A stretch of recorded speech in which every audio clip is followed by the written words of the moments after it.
Ever care হাসপাতালে life সাপোর্টে থাকা শরীফ ওসমান হাদির অবস্থা অতি সংকটাপন্ন। ৪৮ ঘন্টা পার হওয়ার আগে তার শারীরিক অবস্থা নিয়ে নিশ্চিত করে কিছু বলতে পারছেন না চিকিৎসকরা।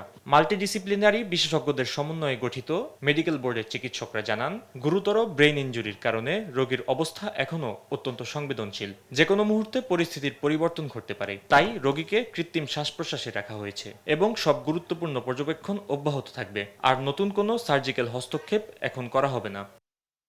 শরীফ ওসমান হাদির গুলিবিদ্ধের ঘটনায় এখন পর্যন্ত পরিবার বা কোনো পক্ষ থেকে মামলা করা হয়নি। তবে এই ইস্যুতে বেশ কয়েকজনকে নজরদারিতে রেখেছে আইনশৃঙ্খলা বাহিনী। ভিগো ওয়্যার গার্ড প্রয়োজন মতো বাঁকানো যায়, অধিক চাপেও ভাঙে না। ভিগো।